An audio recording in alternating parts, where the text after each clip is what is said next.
Hey, what's up everyone? Today I have a new video for you guys, and I know it's been a long time. I'm finally back and let's get into it. Before we move on, I just want to say thank you for getting us to 200 subscribers. I never would have thought that my first video would get almost 40,000 views. It's absolutely amazing. After reading all your guys' comments from the past videos, I felt so bad about not making videos, so I'm finally back. Before we get into the tips, make sure to use my supporter code. Anyways, back on topic, today I'm going to show you how you can get tons of XP in My Singing Monsters. Alright, first things first, the main way you're going to get XP at the beginning of the game is going to be placing your monsters.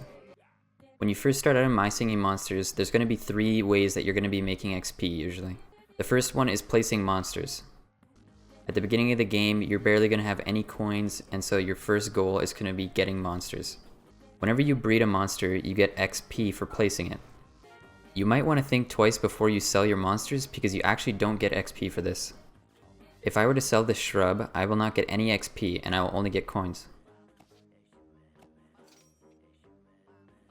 Now with this shrub, if I place him before I sell it, I get the same amount of coins and I get a bonus amount of XP. As you can see, I just got 4,000 XP from that shrub. Now let's say I don't want him anymore, I can sell him for the same price.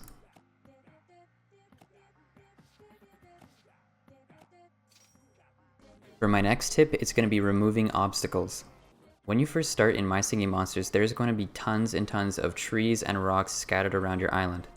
It might be a little bit costly at the beginning, but you can get rid of small trees and small rocks for pretty cheap. If we look at this chart, it might be a little daunting at first, but we can get some very useful information from here. As you can see, the prices vary from island to island, including the XP. So which island is the best to remove obstacles on for XP? As you can see, Plant, Cold, and Air Island all give 1 XP per 1 coin spent. For instance, this tree here, if we spend 15,000 coins, we'll get 15,000 XP in return. These are not the only islands that have a 1-to-1 ratio. Sugarbush Island, Seasonal Shanty, and Mythical Island all have a 1-to-1 ratio. Once again, this means that every coin we spend will give us 1 XP in return.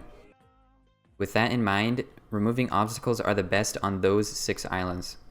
My next tip for XP is going to be goals. When you first start out in My Singing Monsters, you are going to have tons and tons of goals. Goals have different kinds of objectives. Most goals require you to place monsters, decorations, or make monsters happy.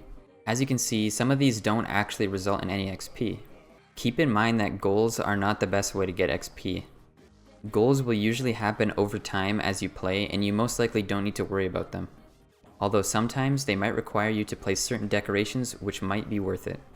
I currently don't have any goals that will give me any XP, but I'm sure you do if you're just starting out. Next up is the memory game. In this example, one of the cards that I just flipped is XP. This means that if I can find its pair, it will reward me with a certain amount of XP. The higher level of memory game, the more XP I'll be rewarded. This is actually a super good method in making XP when you're just starting out. When I first started, I did the memory game and I managed to get to level 12. If you were to uncover an XP card from level 7 to 9, you can expect upwards of 10,000 XP.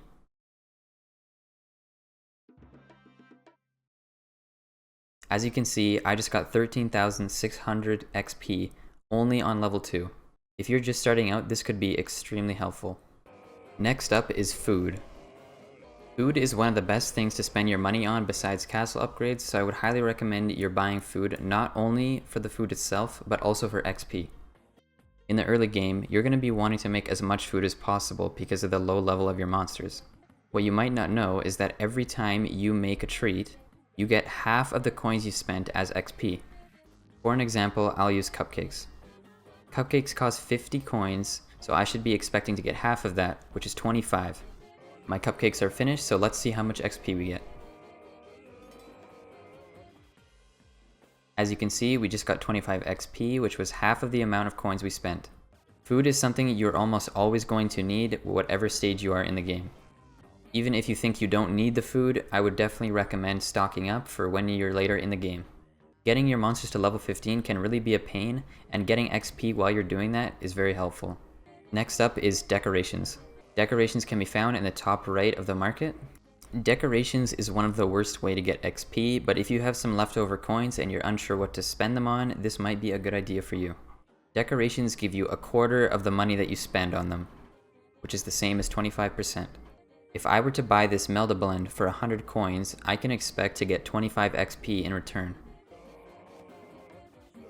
As you can see, I just got 25 XP, which is a quarter of $100.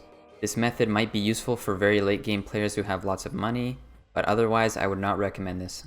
For my last tip, we're going to talk about castle upgrades.